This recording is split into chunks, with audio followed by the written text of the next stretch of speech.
சரி, இப்போ ரொம்ப முக்கியமான கேள்விக்கு வருவோம். இந்த ரூல் எல்லாருக்குமே பொருந்துமா? இல்ல இது யாருக்கு மட்டும்? வாங்க பார்க்கலாம். இந்த ரூல் யாருக்கு அப்ளை ஆகும்னா, உங்க மாசத்தோட டாக்ஸபிள் சப்ளை, அதாவது விற்றுமதி 50 லட்சம் ரூபாய்க்கு மேல போனா மட்டும்தான் நீங்க இந்த ரூலை பத்தி யோசிக்கணும். நல்ல ஞாபகம் வச்சுக்கோங்க, மாசத்துக்கு 50 லட்சத்துக்கு மேல. அதுக்கு கம்மியா இருந்தா நீங்க இத பத்தி கவலைப்படவே வேண்டாம். சரி, இப்போ நம்மளோட இந்த விளக்கத்தோட ரொம்ப ரொம்ப முக்கியமான பார்ட்டுக்கு வந்திருக்கோம். ஒருவேளை உங்க டர்னோவர் 50 லட்சத்தை தாண்டிடுச்சுன்னு வச்சுக்கலாம். அப்பவும் கூட நீங்க இந்த ரூல்ல இருந்து தப்பிக்க சில வழிகள் இருக்கு.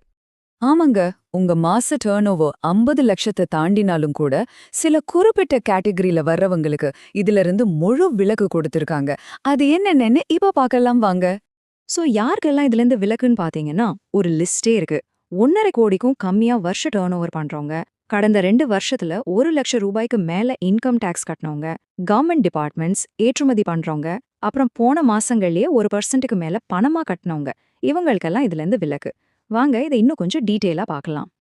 இதுல ரொம்ப முக்கியமான முதல் விலக்கு என்னன்னா டர்ன் ஓவர் தான். உங்க ஒரு வருஷ டர்ன் ஓவர் 1.5 கோடி ரூபாய்க்கும் கம்மியா இருந்தா நீங்க இந்த ரூல் 86B பத்தி கவலைப்படவே தேவையில்லை. இது நிறைய சின்ன மற்றும் நடுத்தர பிசினஸ்களுக்கு ஒரு பெரிய ரிலீஃப் இல்லையா? அடுத்ததா கவர்மெண்ட் டிபார்ட்மெண்ட்ஸ் அப்புறம் பொதுத்துறை நிறுவனங்கள், அதாவது PSUs, இவங்களுக்கும் இந்த 1% கேஷ் பேமெண்ட் ரூல்ல இருந்து முழு விலக்கு கொடுத்திருக்காங்க. அதே மாதிரி ஏற்றுமதி பண்ற பிசினஸ்களுக்கும் இந்த ரூல்ல இருந்து விலக்கு இருக்கு. இதுவும் ரொம்ப முக்கியமான ஒரு பாயிண்ட்.